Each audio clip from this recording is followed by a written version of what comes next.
Hey guys, welcome back. Welcome back. What's going on?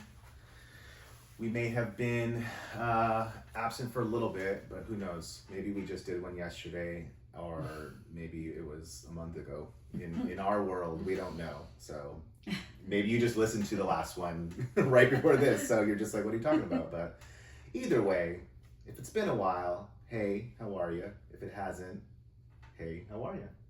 How's it going? So today we are going to talk about something that it's been coming up. I forgot where we first, it was on some YouTube video or something we saw, and then the subject came up again and again, and it was one of those where we just kind of like looked at each other and we were just like, yeah, we got to do an episode on this. Like we should have already been recording this because I think hopefully we can, because we had some really good insight and points that we made in our conversation, so hopefully we remember all that. But yeah, we want to talk about it today. So we're going to be talking about growing up in an emotionally immature family. So I think a lot of people went through that. Maybe they're aware that they did, or maybe they weren't. I wasn't actually until it was like one of those where you hear someone talk about it and you're just like, oh my God, that's me. Like, yes, that's me. So yeah, for those of you who don't know, to grow up in an emotionally immature family means that you lived in a household with people like parents, siblings, whoever you grew up with in your home that didn't really, like in a mature or adult way, able to express emotions or to communicate how we would normally communicate with children or with adults.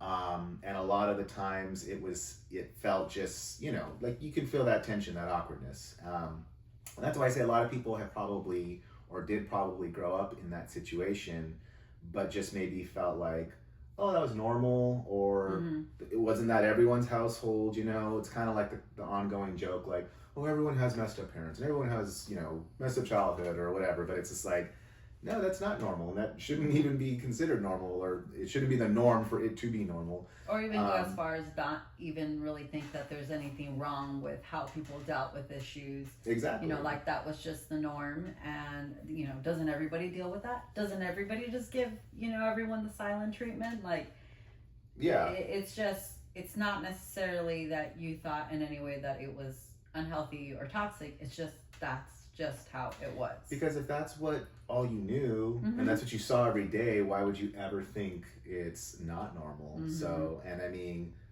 unless you were like 7-8-year-old and at baseball practice talking with your other friends about like, hey, does your like mom and dad act like this? Like, no, like we didn't, we're kids. So yeah, these are among other things that you realize as an adult when you look back on it, like, oh damn, like, yeah, that wasn't normal, like that wasn't cool, like what happened there. So that's going to be the topic for today. Like I said, it's been something that's kind of pressing on our minds, and I'm excited to talk about.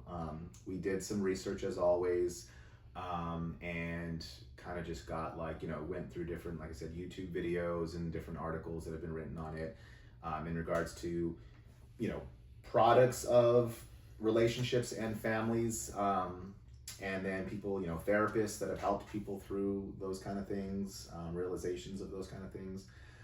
So yeah, we just want to hit some bullet points and kind of talk about what it is, how people, what they went through, and how it kind of affected them growing up, how it affected them now as adults, and what people are kind of doing to help themselves or to get past that. And as always, we want to bring our personal story and our own personal experiences with not only growing up with emotionally immature parents or families, also us ourselves, how we became emotionally immature, how we parented from a very unhealthy and emotionally immature point of view. And so, and two, I don't want it to seem like this is, and it's never the case in any topic we do, that we're like blaming, judging, or bashing anyone. This isn't a I'm gonna come on here and me and Jess are gonna like, it's our parents' fault why we are who we are. No, this has nothing. I mean, I shouldn't say it has nothing to do with them. Of course, it has something to do with them. We'll always blame our parents because who else do you blame? It's Exactly. the same way we know that at some point our kids are gonna look at us like, well, you should have known better. Yeah. You should have taught me better. And this is a learning experience for any human being. I was gonna say, like, when you're a teen or when you're, a young adult and you don't have kids, it's really like oh yeah, it's my parents' fault. It's this and this and this. But then, at least in my experience, having now, or being a father, and having raised my kids, I realized like, oh, there's so much more that I didn't see, obviously, because I was a kid or I was a teen. And honestly, there are things that I've done, raising our kids, and that I remember now my parents doing while they were raising me, that maybe fit into these categories of immaturity. But again, it's just because people are unaware. Because what did my parents see from their parents, and what did their parents see from their parents? And that's kind of something we talk about, or we want to talk about at the end, of just like, like everything, breaking the cycle, breaking that curse, breaking, what was considered norm. Because the only way to really grow from anything, obviously, is through experience, but also the realization, the admitting it, and saying, okay, well, what do I do now? What do I do to make sure our kids don't continue this? So that's, something we want to talk about later on the episode. But yeah, so and even if you don't have kids, if you have pets, raising your pets, you want to raise your pets from a healthy and just more mature level of parenting, because it's true. Like, even with we've been training our golden retriever, and I don't know if you guys are a fan of Cesar Millan, but I realize, like, I'm the problem, not her, so it's a lot of the times that's exactly how it is when you are trying to parent your children, or even just have any other relationship. You need to have emotional maturity, because if you don't recognize what you're doing wrong, you can't expect the other party to follow. So yep, that's why you gotta listen to Taylor Swift. She tried to say it. It's you, It's you. It always is. It always is. So some of the things with parents being immature, I think we've said it before, where there's like people that we know where it's like, yeah, they had no business being a parent. And it's like, I know it's a mean thing to say, and maybe they realize it, hey, life is life. You find yourself in situations where it's like, I wasn't expecting that, I wasn't planning for that. But there are just some people where it's just like, you can just tell, and most of the time they're narcissists. You can just tell. Everyone has a narcissist in their life. I think we all have narcissistic tendencies. Oh yeah, no, for sure. Everyone has the tendencies. Narcissists. I think it's like everything. It's like on a spectrum, and some people have are on the spectrum, and some people are way over here where it's just like, yeah, you're a dude, like, wow. But along those lines, because one of the things about being immature, emotionally immature, is where you kind of just prioritize your own needs. And as a parent, we quickly learned, that goes out the door, because it's no longer about you. What do we tell our son with his new daughter? Like, bro, it is no longer about you anymore. Like, you realize that, huh? So, but there are some people who it just never sinks in. No. They're just like, it's me, and then if I can get to you, okay, kid, what do you need? And unfortunately, that leads to a lot of issues for that child growing up. Like they say, when you go through that, you begin to feel, there's a lot of things that could happen depending on the person of what really happens, how they respond to it, how they begin to try to overcome it. And a lot of times it's negative things. Like they either completely shut down, avoid everything, avoid wanting to communicate, avoid wanting to get in the way, or they feel like they take on the whole, like, well, they're not being the parent, so I got to do it. I got to be the one who's emotionally strong. I got to communicate. I got to initiate the communication. I got to make sure they're doing okay. And that's something I think, like I said, we started talking about this, or I forgot, like I said, it was a YouTube video. One of the things that made me like the aha moment was feeling like I feel like everything's on me. Like I have to be the one that pleases everyone, to make sure there's no conflict, to make sure everyone's happy, like clean what I gotta clean, do all my homework, do this, make sure everything's okay. Because I was like scared of conflict. I was scared of expressing how I felt, or asking how my parents felt or my brother felt or whatever, like, so that's definitely obviously not good. And I've seen and noticed now how it's trickled down or influenced the person I am today, where I kind of still have tendencies of doing that. Well, as children, we begin to build like coping mechanisms, and we begin to build these, I don't like to say walls, but just like security or protection around us, where we feel like, well, when I do this, people respond like this, or when I do this, people, seem to look at me differently or look at me in a positive way. So that's what we tend to do, right? So when you realize that, well, when I don't create trouble, my parents seem to be happier with me. When I stay out of the way, my parents seem to be like, a little more kinder, or, either, give me things that I want because I'm being a good girl, I'm being a good boy, So it's like this transactional type of relationship that we begin to build. And it does create an unhealthy dynamic when you bring that over into an intimate relationship, right? So, I mean, I know that a lot of the times, and I feel like you and I didn't understand how emotionally immature we were until, and I hate to bring it always back to this, but until we stopped drinking and we started to realize these patterns that we had. And we started to dive in a little bit more into how we were raised, how we grew up. You and I grew up in two completely different households. I grew up with a single mom, that the only other parent figure that was there was my grandmother, which that in itself was a very toxic type of household, because there were two dominant women that always wanted to lead, but unfortunately they they had their own issues, and they both needed to work. So, and you grew up in for the most part with a mom and a dad, so we were raised very differently. However, I think we both grew up in emotionally immature homes where we felt like we needed to, at some point, become the parents, at some point become the ones that had to comfort ourselves, and we had to, create these walls or these barriers between us and other people, because we didn't have parents that comforted us in the way that we really, really needed it. So I think a lot of what we experienced, even though we were in different types of homes, different dynamics, were very similar in the sense where when you and I got together, we had a lot of expectations of each other. We had a lot of expectations of our relationship. However, it wasn't your responsibility to meet my needs or my responsibility to meet your needs.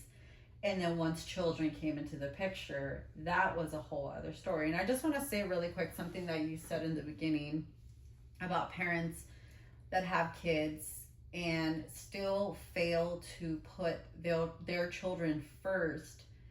When someone decides to start a family or have children, or even if you don't, even let's just say it's oops, I'm having a baby and I'm gonna go through with it.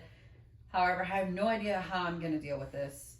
Once you make that decision, you have a responsibility to that child, right? You have a responsibility to that life that you decided to bring in. So to not take that into consideration, and when this child now needs you, and you have to put their needs above your own, and you still fail to do that, I really do, I ask myself, and I'm gonna say this, like, there is times where we're all selfish, right? It's like human nature to be selfish, but you have to stop and ask, okay, My child didn't ask to be here. That was my choice, and I took that, that responsibility on. So I have a responsibility to put their needs first, and second comes me, and then, third will come my spouse. And I know some people won't agree with that, but or second comes us, right?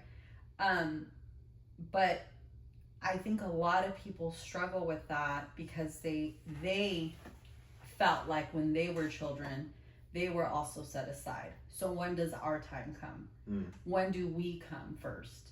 And I can see how that can happen. However, that is not your child's responsibility. It's not your child's responsibility to make up for what you lacked when you grew up. Yeah. And I think a lot of the times I see that so much. I see that in my own life, where I find myself comforting my parent. I see myself giving advice, and I don't think there's anything wrong with that. I think our children can teach us many things. There's been times in my life where I feel like my older son has spoken some wisdom to me, and for that I'm very grateful. But it will never be an expectation that I place on him. I don't expect him to figure it out for me. If he's willing to, speak into my life in whatever way he feels led, then I welcome it. But it's not an expectation. However, I think parents place that expectation on children many times, and it's unfair. It's unfortunate. Yeah. So I just want to say that, there's a special place for parents that still refuse to put their children first. And I'm not coming from a place of judgment. I guess I just don't understand it.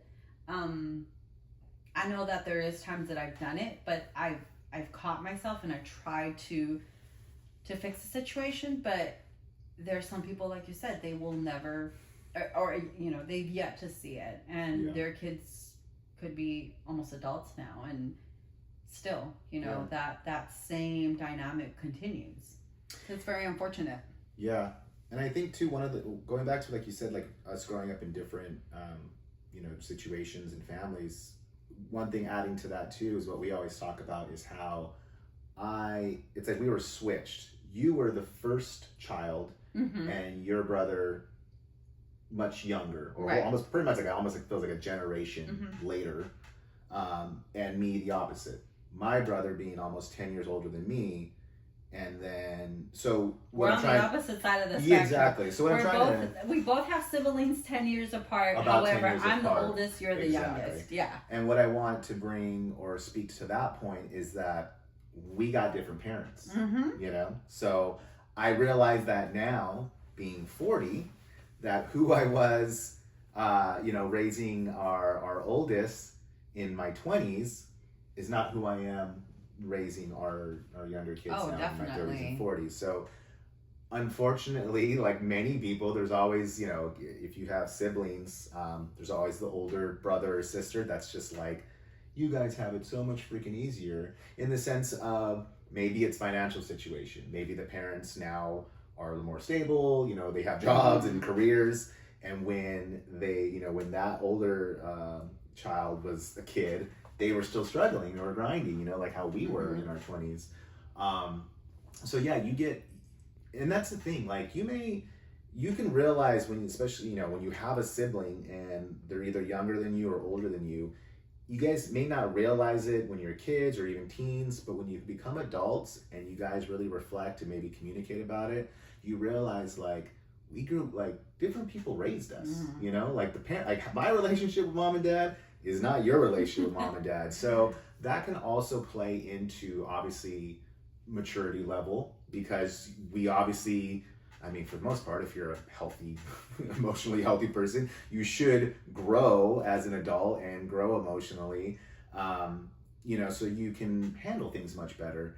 And that also, definitely plays a part into how you would have raised your kid at 20 years old to where, because you're still figuring things out. Right. I mean, shoot, we're still figuring things out, in our 40s. As we evolve as people in general, I think we're going to parent differently. Yeah. So even our kids, our two younger boys that we had very close in age, who we were when they were, first born versus who they are now as teenagers, we're completely different people. Yeah. And I mean that, I think that just it's gonna happen regardless of, whether your parents, you had them, I don't know, like very close or very far apart. You're going to parent them very differently. For sure. As you grow, as you evolve. And, I think it's safe to say that I think kids will appreciate that, because, I mean, it would be very scary if we were still parenting our kids, the way that we are parenting them now as teenagers versus toddlers, right? Oh, yeah. So I think it's like our kids are, probably appreciate, the growth and the way that we, approach things. Yes, it's going to happen. However, parenting two different individuals, also with two different personalities, two different mindsets, habits, it's a given. It's going to happen. And I do feel that, I mean, it's funny because I hear my brother say things sometimes, and he's 10 years younger than me, and I'm like, you have no idea. You have no idea. And I don't say it to like try to one up him or something. Right. I'm not trying to one up him or tell him that I had the worst end of it. Like, no, I'm sure there's things that he's experienced that I didn't experience. However, I can say that who my mom was when I was growing up, which she had me very, very young, was completely different what my brother experienced. The security he had, the stability he had. I didn't experience that, unfortunately. But again, it's not to downplay anything that he went through. It's not to downplay his own, just emotional, I hate to use the word damage, but, maybe trauma that he might have gone through. You don't ever want to downplay someone's experience, but it is very different. Yeah, and exactly. It has a different impact, I believe. Yeah. So yeah, quickly, again, kids that have gone or went through that, it says that they usually feel either unseen, unheard, or invalidated. Again, dealing with parents that maybe are prioritizing their own needs, of course, those three things are just going to happen for the child. And it says like they either become, like we talked about, the caretaker, where they're trying to just run the show, run the household, or they do the other side where they're just like, I'm going to go invisible. Let me just stay out of their way. Let them do their thing. They don't ask about my stuff, so I'll just kind of raise myself, which that could also lead to a lot of issues down the road. Or you get those that like they need the attention, they want the attention, they're not getting it. So what do? Act out at school, or they get into fights, or whatever they have to do, positive or negative, they're going to get attention. And it even said like a lot, sometimes people realize like, it dawns on them as adults, like, I wasn't even a bad kid. I just wanted someone to notice me. So I did whatever I needed to do to get noticed. And it's like sad, because I mean, how many people we look back, like I've had friends that, like in an elementary and stuff, that were the bad kids that were, had to do the red square during recess. But it's like, I wonder now, like, damn, what were their homes like? What kind of parents did they have? I mean, stuff that I wasn't obviously thinking of at 10 and 11 years old. But it's like, now I think back, like those kids that I was like, damn, that kid was a badass, dude. Like, what were they seeing at home, Like, and it sucks, it really is sad to think about it. So I kind of want to speak into that, and I'm going to share my own personal little experience with that. I don't know if it'll apply, but I feel like it kind of does. So when I was growing up in high school, I was pretty good all up until maybe middle school, was as I started to kind of act out a little bit, started to kind of experiment with like drugs a little bit. So high school, I was just full blown. I don't care. I'm gonna do it all, and I started. It's funny because I think back on it, and I always remember that every single school year, I promised myself, like, this year you're gonna do good. This year you're gonna do good, and I admired the kids that were good students. I admired the kids that, got good grades. And it was like this, just something in me, like, I wanted to be that. I didn't want to be the bad kid. I didn't want to be the kid that, like, just screwed up. And I actually wanted to be known for being smart. I wanted to be known for being, a top student. However, I always struggled with, I've never been diagnosed with ADHD. I've never been diagnosed with like a learning disability, but English is my second language. So I have always struggled with, grammar. I've always struggled with like reading. And I felt like I never really had guidance. And when I would go to school, I would like struggle so much. I would have to read, till this day, I have to read things over and over and over. And I was always embarrassed to tell my mom that I was struggling. So what did I do? I just acted out. Like, I just wilded out. Like, well, asking for help is too difficult. And being the good student, it just doesn't seem like it's in the books for me. So what's my alternative? I am gonna act out. And I noticed my mom was always working. She was a single mom. So I could see the stress in her eyes every single day, every day. I don't think, and I hate to say it, but till this day, I don't think I've not seen the look of stress in my mom's eyes since I was a young girl. And I remember thinking, if I tell her that I'm struggling, I don't know if she's going to be able to handle it. Like, I don't know how You're adding on to that stress. I'm adding on to it. And, what was my other option for, and this is an immature, 13, 14, 15-year-old girl that obviously me acting out, me getting suspended, me ditching. Probably caused her some stress. Right? But I didn't have that, like, I couldn't, I don't know why. I just thought that was a better option. I think a lot of it was fear. I had a lot of fear of, being challenged with, like, one, asking for help. I'm a very prideful person, and I think I always have been. And two, just being vulnerable with my struggles. So I went unfortunately, the unhealthy route of drinking, drugs, ditching, being very defiant. But I think a lot of it was because I never saw vulnerability modeled. I never saw someone in my home admit that they needed help. It was never modeled.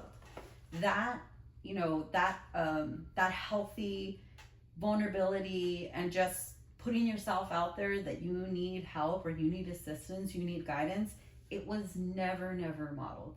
So, because again, raised by strong, independent women. Exactly. So what I saw was like, you just shut up, you do what you got to do, and yes, sometimes it's not perfect, but you get it done, right? Yeah. So, and to me, I chose to be defiant and to, do whatever I wanted to do, and I for some reason that to me felt like was empowering. Yeah.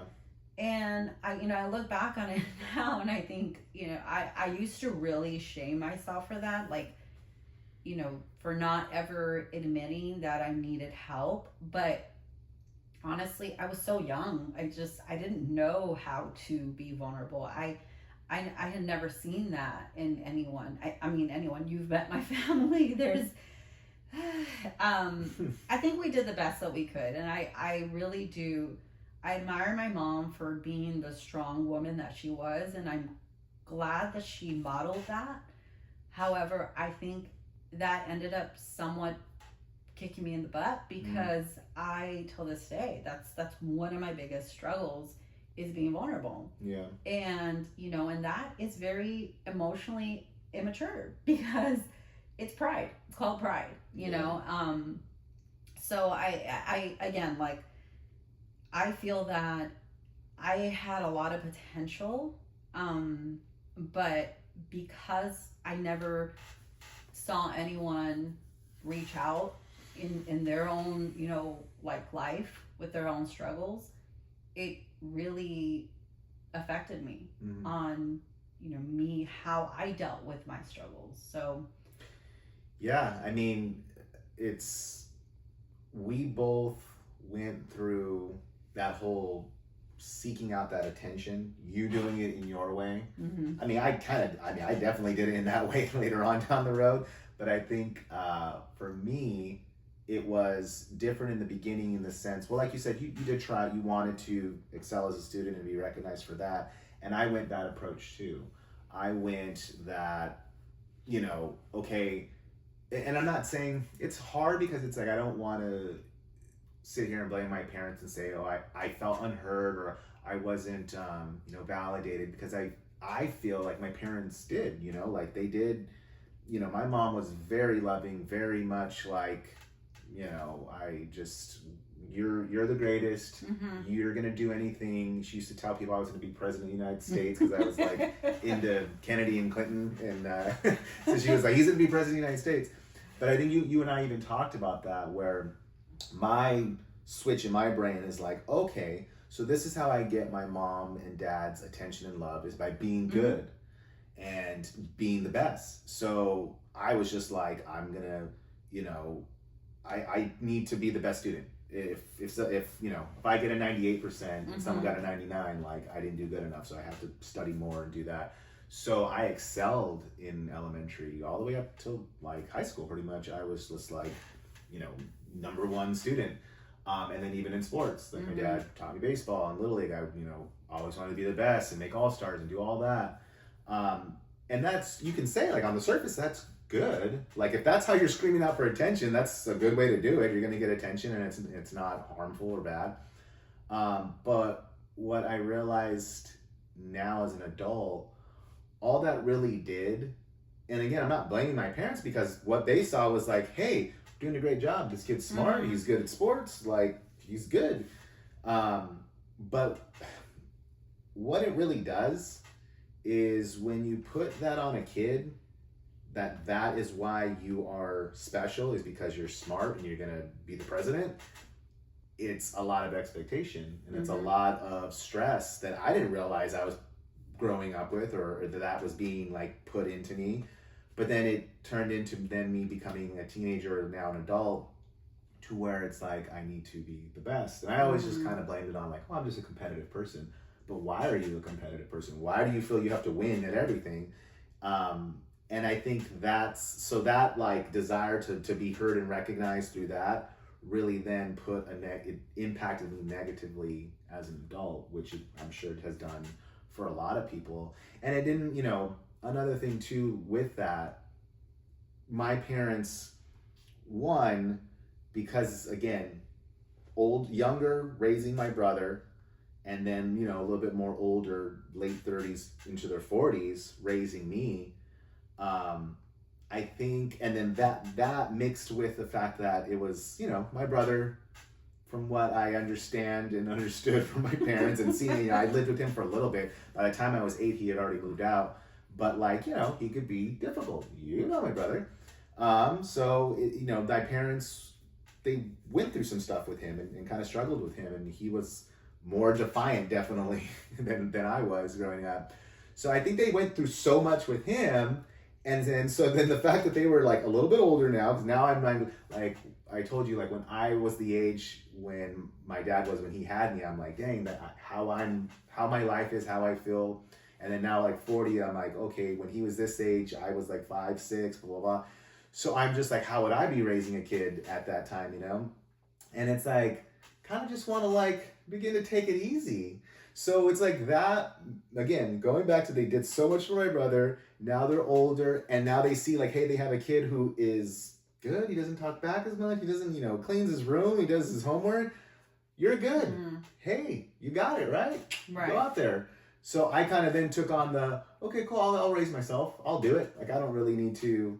And I was probably pushing down all the things that I wanted to ask about and express and do all this. And again, it's not like I was so messed up, but there was little things happening that I was taking on that I didn't realize were going to be issues. That you needed guidance. Exactly. You needed guidance to navigate through it. Exactly. Yeah. And that just kind of, escalated into more as I became a teenager, which then, my parents, again, now being even older, were just like, yeah, we really just, like, you're good, you're fine. So they didn't see or they just didn't want to see, like, when I began to slip up and began drinking and drugs and going out and doing this and not doing as well in school and not playing sports really, like, they were just like, well, he's still going to be president. We're good.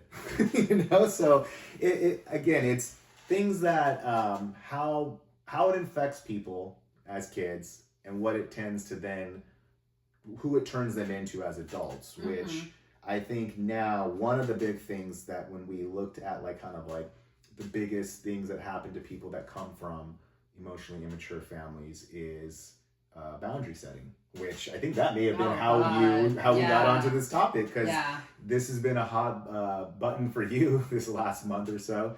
But it's kind of, I mean, we've talked about it before. I think we've even talked about it on other episodes. Being like people pleasers, I think was definitely probably a part of that episode. But yeah, the inability to set boundaries, and that relates back to kind of a symptom or a consequence of coming from an emotionally immature family, because you don't know what is normal or how it should be, like how much is too much, how much is not enough, and where you should kind of navigate.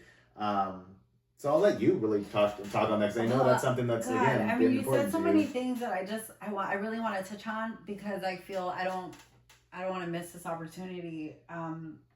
And then I'll come back to what you were talking about right now. But a couple of things that you said in regards to how you felt about, when, I guess the word would be becoming like an overachiever, right? Like you just, depending on what you did, is how you felt you got praise. And it was my worth. It was your worth. And I think so many people that are intellectual people, which I think you're a very smart person, and you're someone that if you're given a challenge, you're going to figure out a way to do it. And I think, unless it's common sense stuff, like putting something together or weighing out our food. You're book smart. Book smart. And I love that I have someone that can, if I write something, you fix it for me. Just don't have me. I love that you're someone that can go off of bullet points and I can just bounce off of you, because I just have a very hard time with that. But anyways, I think that a lot of people that are very intellectual and very, self-driven tend to fall under that trap of, feeling that your worth isn't where, just who you are, it's what you do. Yeah. And I think a lot of it comes from being raised by emotionally immature people, because they don't I don't know. The thing is, it's like, I know your parents, and I feel like they've always spoken very highly of you. And I think they did their best, and I do believe your mom still does. Anytime she comes over, she reminds you, like, just how great you are, how smart you are. However, I think that for kids, it can carry a different kind of weight. Those words can carry, and I think that's what might have happened, where they carried a weight. They weren't like it wasn't so much a boost of like, let me boost your confidence. It becomes a weight. And I think a lot of that happens when we don't educate our kids to like, hey, no matter what you do, like, you're going to be amazing. You're going to be great. And, and I think that as parents, we need to do better with that, because sometimes we bombard them with like, oh, you're going to be this and you're going to be that. And then what happens when the children can't perform or can't come through, like, which is like, it's ridiculous to even say that, but what happens with the child, we said that, we talked about that too, where I was like, that goes to show you how difficult parenting can be. Because it's like, we're literally saying, if you're a parent who every day you just tell your child, you are so special, you're so smart, and you're going to do great things in your life, that's actually can be negative. And it's like, what? Like, what are you talking about? And because it sounds so crazy, right? But I think to prepare your children, to set them up in a way where, hey, you're going to be the greatest. What if they make a mistake? Yeah, like, how do you teach them that? How do you teach them that? How do you bring them back from that? Yeah. And I think, again, it's because I think now, us millennials, I feel like we've been privileged in a sense where we have a lot of information. We were like the pioneers of like technology, and we, the internet and all this. So we have a lot of information at our fingertips. And I think because of that, we have that awareness, right? Like our parents didn't. Our parents thought by love bombing us and telling us all these things that was going to be because maybe they didn't experience that. They experienced more harsh words, more like, hey, this is real life. Like, you better work. Exactly. And you better, like, nothing's given to you. And it's, in a way, like, I feel like we're kind of bringing it back to that now, right? Like, we're kind of being a little bit more real. And it's causing our kids to be a little bit, I hope, a little more thicker skinned, because the truth is that life is not easy.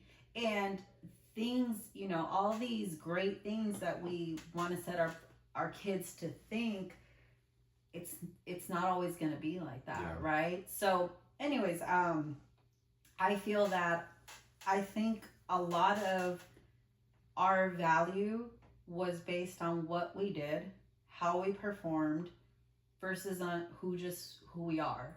And it's very, very, very dangerous to live in that kind of, that mindset. Yeah.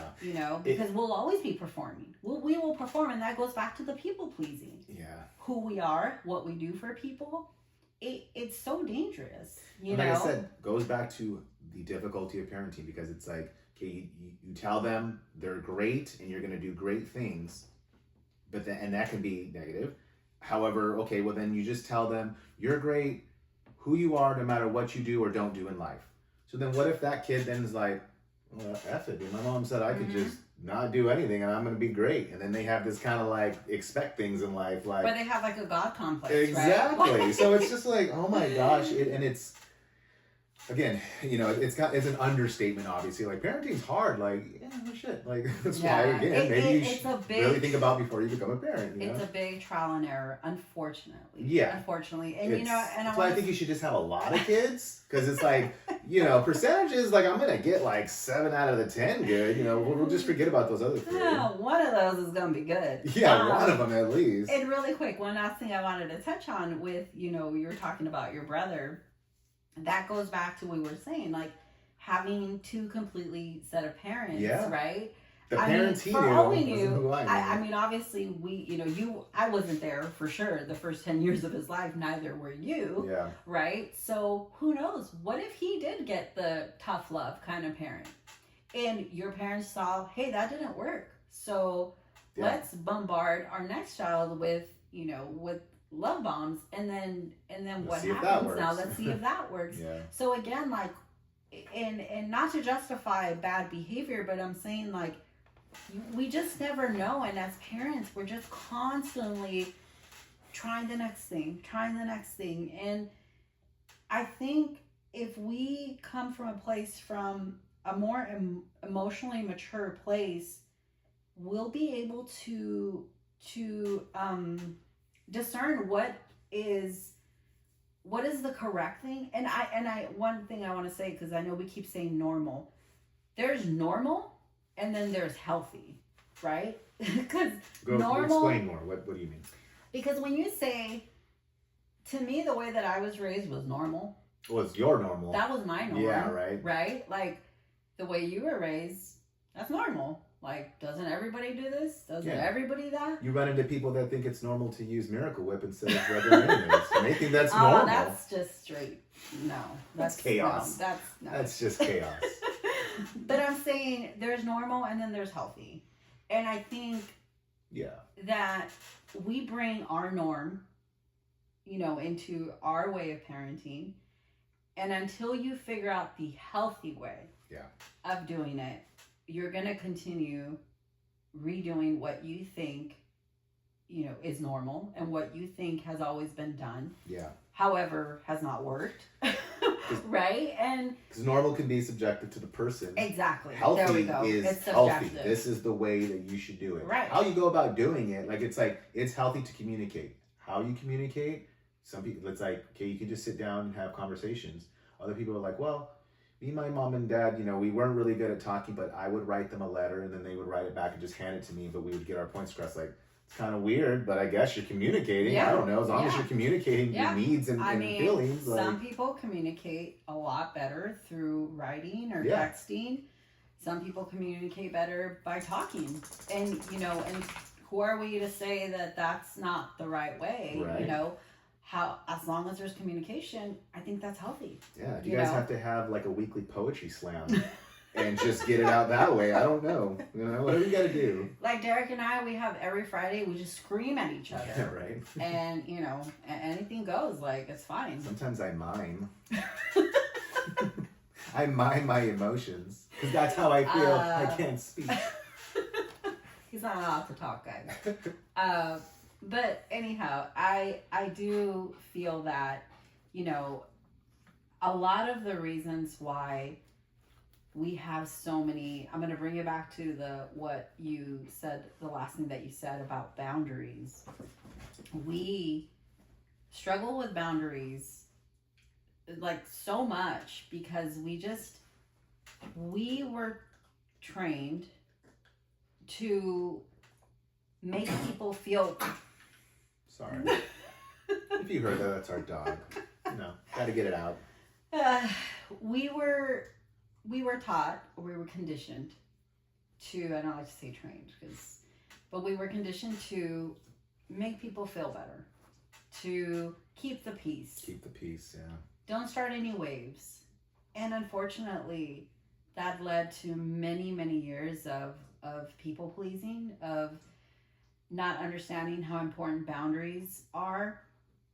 And, we ended up in relationships, friendships, workplace, in so many different situations that I think really caused us to put ourselves aside for, for however long. And it wasn't until we stopped drinking, which I think that drinking is one of the things that it's another consequence or coping mechanism for this. It's such a coping mechanism. It's a coping mechanism for almost every trauma. Because it really numbs how you really feel. Yeah. And it makes people pleasing so much easier. It just makes it tolerable, and I think it wasn't until we stopped that all these things came to light and we realized, that a lot of what we were doing was it was survival, and I think a lot of it was just us still coping with the fact that we didn't feel like we were parented. And this isn't to speak, as if we were victims. It was just our experience. It's what we went through. It's what many, many people go through. But the beauty of life and growing up and healing and maturing is that you realize you don't have to continue this. Yeah. You have the power to actually break this. You have the power to create something better, something healthier. I really quick, I just want to say that, I think I'd sent you this podcast the other day where like they were talking about the whole like self-help thing, how it's becoming like an issue or like well, almost, that's another episode. Yeah, we are doing that because episode. we're not. The thing is, and I'm pro therapy. I am someone that believes in the power of like talk therapy. However, if you are in your 10th year of therapy and you're talking about the same shit, get I was gonna say it's the freak on. I'm pro talk therapy as well, as long as it was used for its intentions incorrectly. Because then you're just you venting. Grow from it. Yeah. Because then you're just venting, and there's nothing there. There's no progress. If you're with the same therapist for 10 years and you're still talking about the same stuff, that therapist is taking your money. You're getting robbed. Exactly. Then your therapist is like, I'm sorry to say, like they're not helping. They're not. I mean, my therapist, I think I was with her for about a little over a year, and I mean, she would call me out, and I appreciated that. And, she didn't want me to stop seeing her, but I felt like I needed to have an integration period where like, okay, now it's everything I've learned. I need to start applying it. Like, what am I going to do? And, and there's moments where you feel like, yeah, I might need to go back, and that's okay. Like, there's no shame in that. Yeah. Doesn't mean that you're like, broken again. It means that you're like, we need guidance. We need an outside perspective, and there's nothing wrong with that. Or if you feel you've gotten over something, but then a little bit down the road it comes up again, that's also normal. It's when you deal with something for decades of your life and you go to therapy for 6 months and feel like you got over it, like weigh it out. Like, do you think that you really did? I mean, I'm not saying it can't happen. Maybe you really can get over that trauma or whatever that quickly, but usually it's stuff that you kind of have to work on gradually over a long span of time, little by little, let it go. And even if, like something new in your life happens, like us, we stopped drinking and things that we thought we had dealt with started coming up. Because now you see them under a new light, right? A new lens. I mean, and that's, again, to not make it a sobriety episode, but that is definitely, I feel, one thing that really,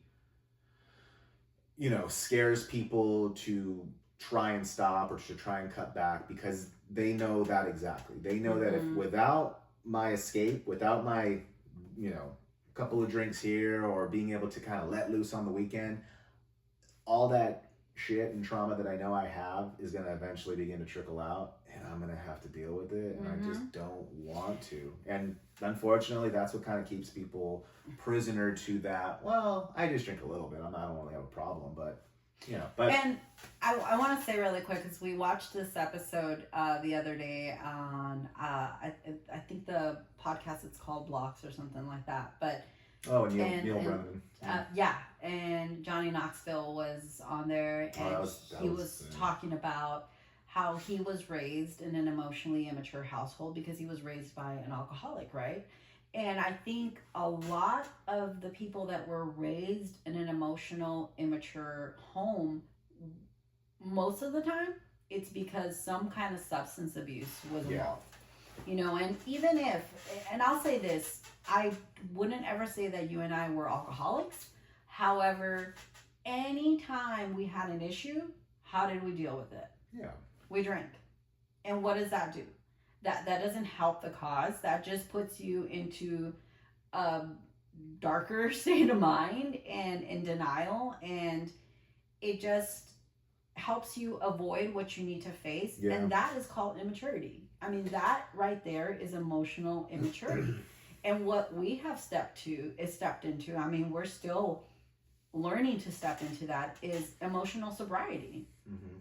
And that has a lot to do with it. And I think a lot of people, and again, this wasn't part of our bullet points, but I wanted to bring this up because I feel like a lot of people that grew up in homes that had some form of substance abuse or alcohol faced a lot of emotional immature parents, because why did they lean towards a substance? Because they didn't know how to deal with it. Yeah. They didn't know how to cope. They didn't know how to face it. And we do that. We do that every time we reach for alcohol, when we're too stressed, when we're upset, when we're happy, when we want to celebrate. We think that's how you do it. Yeah. And it's not. It's such a big lie. again, to not make it a sobriety pod. I think we just did. But I also want to say to not make it a sobriety and then conspiracy theorist pod. But because you said it like that, it kind of made me think too. It's just like, well, we always say like, how is it that alcohol is so like widely accepted and pushed and just the normal that like, I mean, we don't even like blink anymore to just like, you know, alcohol ads or alcohol in movies or alcohol in songs or just alcohol because, but if you really think about it, like we said, alcohol is a way to not have to deal with those things. So why would they want to push that on society? Because, you know, the whoever that's running things, it's because they know everything's kind of shit. You know, the government's kind of this, the economy's this, the pollution in the world, we're all kind of just killing ourselves on Earth. So let's push alcohol so people don't have to think about it. Let's just live for the weekend. Let's keep pushing it during sports. You know, let's keep pushing it for movies and stuff. And it's just like, because it's a way to cope with like, well, everything's kind of crap. And that's on like the big stage. But then it goes down to like your personal smaller stage of like dealing with like stuff that you went through growing up, stuff with your parents and siblings, friendships, relationships. Let me just numb it with the alcohol. And again, we have had sobriety episodes and we'll continue to have them. Yeah. That's for a later discussion. But you know, bringing it back to this episode, yeah, like that Johnny Knoxville episode, that was another aha moment because he begins to discuss how he grew up in that emotionally immature family due to having an alcoholic parent, which then had an effect on him as an adult in his personal relationships to where if I really wish if you haven't heard or have never heard that, go in. Again, it's Neil Brennan Blocks when he interviews Johnny Knoxville. If you want to know who I am and in my relationships, go listen to Johnny Knoxville because I remember telling Jess, she sent it to me, and she sent it to me. I was like, this is you. Yeah, it was really, really strange because I was at work listening to podcasts, but I was listening to it and I'm like, oh my God, I've never heard someone explain exactly how I feel in my relationships like Johnny Knoxville. So I am spiritually and emotionally connected to Johnny Knoxville. You guys might have been the same person seriously, at some point. like he just, you know, to kind of sum it up, he really just talks about how he doesn't know how to, like, you know, in a healthy way express his needs, his emotions to his partner, and kind of always felt like he tiptoed around things and just wanted to keep the peace. I don't like conflict. If she's doing something that I didn't like, I don't want to bring it up. It's fine. And it just, you know, it again, it snowballs and it gets bigger and bigger. And like Jess said before, me being that kind of person, I would let it snowball and build and build and build.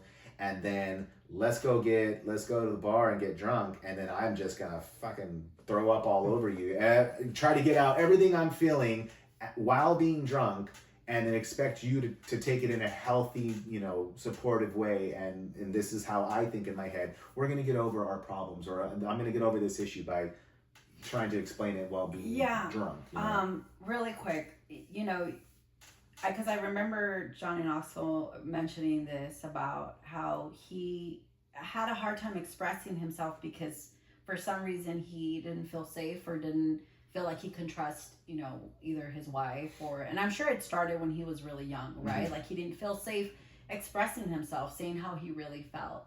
And, you know, a lot of the times that we as kids, and I take it back to what I said with how I felt like when I was struggling with school, I didn't feel safe to express my needs or my struggles because I thought, oh, my mom's already stressed enough. And she's already going through so much. So it's just like, it's not safe for me to do that. Yeah. And I'm sure that, you know, you in a way felt also that, right? So what happens when we don't feel that safety and security as children to express ourselves, to express our needs, express our challenges, our struggles, now we bring that into our relationship.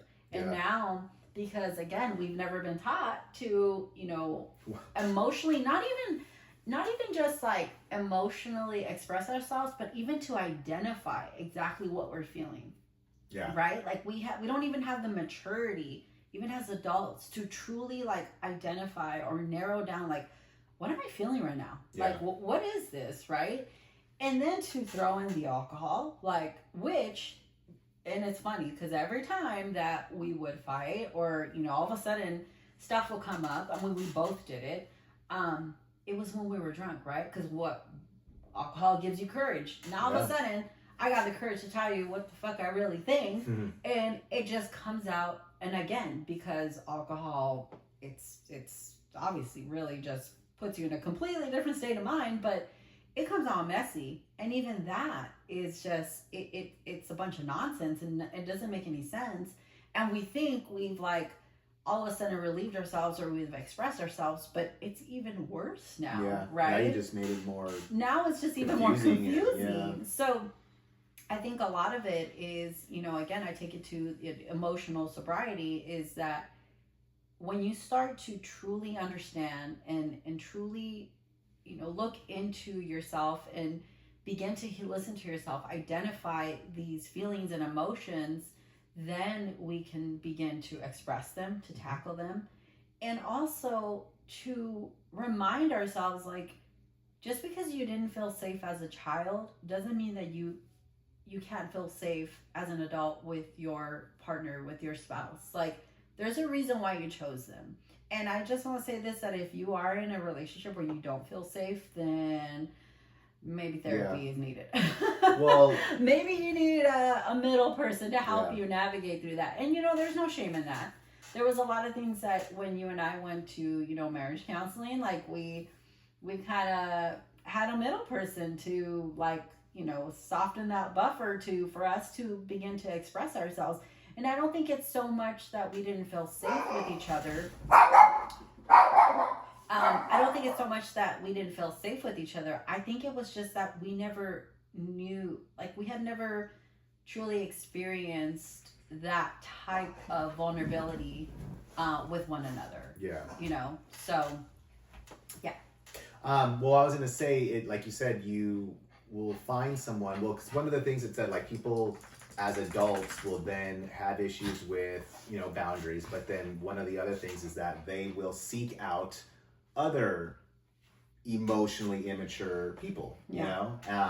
Because it'd be great if everyone that comes from like this kind of an upbringing found someone that came from a very healthy family. You avoid your shit too? Yeah. Nice. Let's avoid it together. Well, that's what I'm saying. If everyone could find someone that came from like a healthy grown upbringing, and like, okay, I can guide you and help you in how to be, but no, we find someone, like you said, like, wait a minute, why do I like this person so much? Like, they get me. It's like, no, it's because you guys both came from some fucked up shit. Like, you know, so you guys are kind of like guiding each other, but no one really knows what to do. And that's the whole thing of, you know, identifying these things of like, hey, I did grow up in that kind of a household, right? That's kind of how my parents were. Is that why I am the way I am? Asking those questions. But again, if you never are prompted to, or never have the clarity to think about those kinds of things, why would you ever try to change it? So again, it's important to, you know, right now, like, ask yourself, hey, in my marriage or in my relationship, do we kind of tend to feel this way? And, you know, if you do, like you said, seek out therapy, or talk to your spouse, talk to your partner about this, you know, look up these things about emotionally immature upbringings and families, and see what you relate to and what you can do about it. Because, you know, and that's the whole thing. What makes it hard is the other thing it says is that people, a consequence, you know, from this kind of upbringing for adults is that people begin to, they don't seek out like self-care. They don't prioritize self-care. They almost feel guilty that they're doing it, because it's just like, oh, I'm being a baby. Like, there was much worse. People were beaten and molested. And yes, those are horrible, horrible situations that people went through. But again, like you said, you never knock anyone for whatever their trauma was. Right. You know, because if, you know, maybe they weren't in that kind of a situation, but they grew up with parents that, you know, didn't prioritize them, didn't communicate with them, and self-care wasn't modeled. Exactly. Right? Those have lasting effects, Yeah. and that is a traumatic thing in their life. Kids learn by what they see, right? Exactly. So it again, like little things that we can recognize as adults, that we, you know, either how we act, how we respond to things, and kind of ask like, well, why do I respond like that? And you know, we need to. I really want to emphasize the importance of self-care. When we deny ourselves that, we're one, not only hurting ourselves, but the whole reason why you deny yourself self-care is because you feel like, well, everybody else has to come first. Guess what? You're gonna end up resentful towards those people. Yeah. You are going to end up looking at those people like it's their fault why you didn't take care of yourself. And to tell you the truth, that is no one's fault. That is 100% your fault. Yeah. It is your responsibility to take care of yourself. It is your responsibility to meet your own needs. It's nobody else's responsibility. Yeah. So this is why I really do think that we do need to prioritize self-care. Even as a parent, yes, there is things that we need to prioritize our children with, of course. You know, there's things that, again, that you as a parent are responsible for. You as a parent are responsible for, but however, you know, there's things that you can also prioritize yourself for, you know. So yeah, but whatever the reason, or you know, whoever was to blame, I guess, for why you are the way you are, that doesn't take away the responsibility of now, like, okay, you've acknowledged it or you have realized it. Now it's up to you to fix it. Right. No one else is gonna fix it. It is for your you. responsibility to heal. It is your responsibility to make a change. People get caught up in that. They get caught up again in the victim mentality of like, I am the way I am because of my parent or because of my brother or my sister or whatever, my upbringing, the things that were available to me or weren't available to me. These are the reasons why I am in the situation I am. Right. And then they just stop there. And I'm just gonna like use that now for the rest of my life. Mm-hmm. It's because my parents got a divorce, or it's because I this. And then they don't want to do the work to like better themselves besides just complain about it. I think that's an easy way to identify a narcissist. Yeah. People that wanna always find an excuse and not a solution. Yeah. People that always have a reason for being an asshole. Yeah. And just say, well, or people that are just like, oh, this is how I am, you know, like. And just one other thing, because I know that you mentioned something about, you know, asking ourselves a question if, you know, whether you're in a relationship, to ask yourself or your spouse a question. I think even if you're not in a marriage, you can identify if you're in an emotionally immature relationship, even in your friendships. Yeah. You know, because it even says within your friendships. Exactly. It says finding emotionally immature partners or like either relationships or friendships. Right. Because you can find that in your friends too. Because I think that's something also that, you know, through sobriety, we were able to recognize, you know, some things in friendships, some dynamics in friendships that were built that were unhealthy, you know. Yeah. And again, I take it back to alcohol, because alcohol numbs you so much that you are willing to overlook a lot of red flags, overlook a lot of things that, you know, things that make you feel not so good, or, you know, situations that you maybe boundaries were crossed and you just kind of like, you know, just dismissed it because that's what we're used to doing. Yeah. Because as children, we learn to, when we don't feel good, we just kind of like, well, I don't know, like maybe this is normal. Maybe this is how I'm supposed to feel. So I'll just deal with it.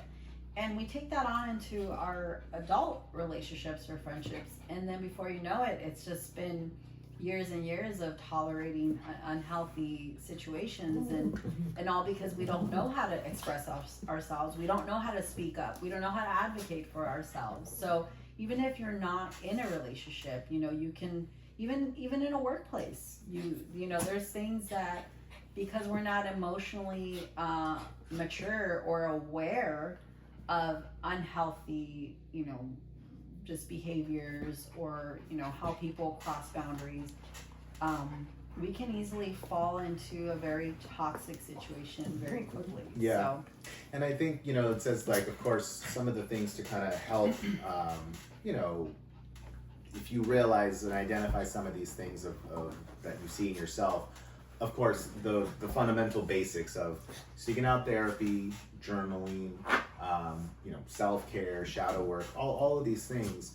But one of the big things is, like you said, maybe to help, like, the important things of, like, your marriage or relationships is start small. Like you said, even if you identify it in some friendships, starting those boundaries in friendships, or just like little things, you know, like, I don't know, like, hey, I can't be available during the week. I really want to focus in on my spouse, or focus in on my kids, so we're only gonna, like, do things and hang out on weekends. Or just whatever that may look like, but just kind of practicing small boundaries. If you're someone who really has an issue with, like, setting personal boundaries in space, doing the smallest of small things will kind of help to allow you to grow into that.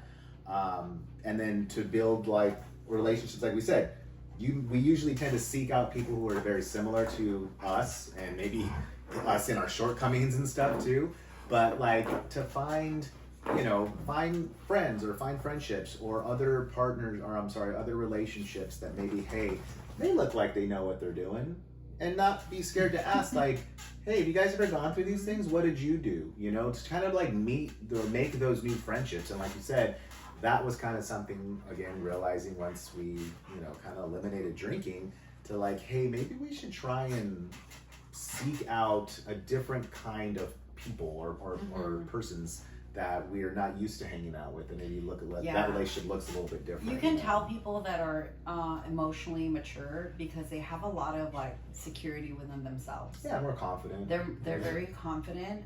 They don't have a problem saying no. Yeah. You know, and yeah, you know, I've always kind of envied that, because I you know, I always felt like just, like, this weight of, like, if I committed to something, I have to stick to it. Like, yeah, but what if something happened? Like, what if, you know, like, things happen and we have to cancel plans? Like, I always just felt this guilt. And, you know, when people would cancel on me, or you know, not even give me an excuse, just, like, simply, sorry, I can't make it, I almost kind of envied that, because I'm like, dang, how did you do that? Like, wait a minute, you said no? Like, you didn't even explain. You didn't say sorry, or yeah, like, you know, either you said sorry, or there's people that are just like, can't make it tonight, but have fun.